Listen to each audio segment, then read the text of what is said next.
city sign.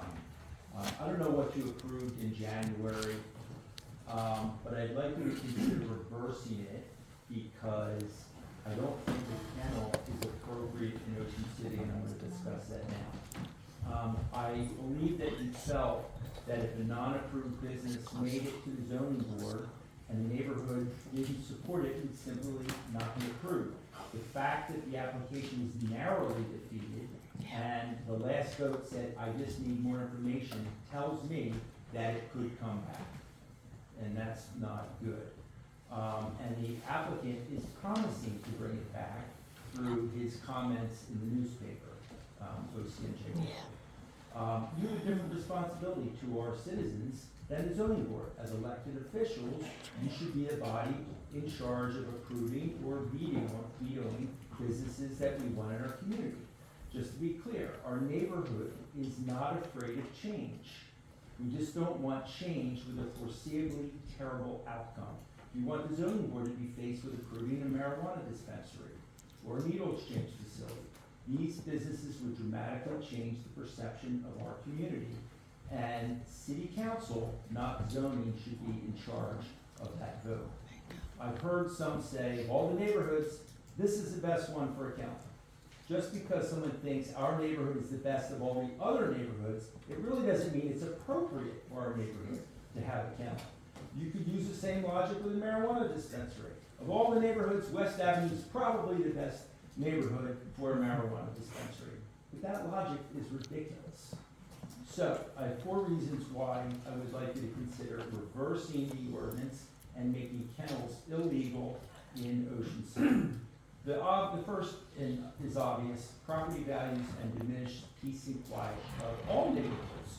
Would you buy land and build your new home next to a dog kennel where dogs are barking 24/7, 365? Not just during the day like a normal business, possibly all night and all year long. Also, a kennel in our neighborhood sets a precedence. Well, if we allow it here, then someone else will I think they're great. We want one in our neighborhood.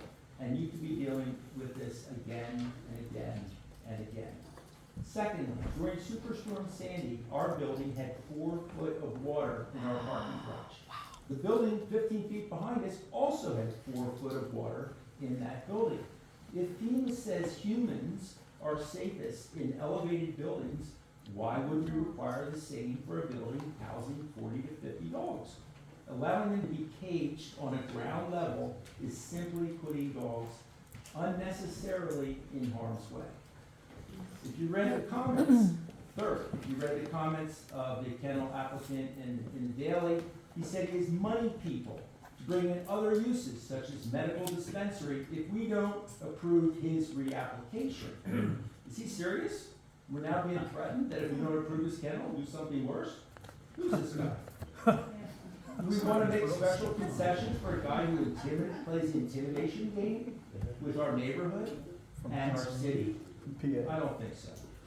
Number 4, and the last and most egregious reason not to approve a kennel in our neighborhood is it's offensive and a slap in the face to the St. James AME Church. They're also 15 feet away. And they're a congregation that prays and sings, and listening to dogs 24/7, 365 is not appropriate. Would anyone approve a kennel next to St. Francis Cabrini? St. Peter's United Methodist Church, the First Presbyterian Church, the Ocean City Tabernacle? I don't think so. I think you know the answer. So I urge you to do the right thing. Fix the unintended negative consequence of the ordinance that was passed in January. Doing nothing is not an option.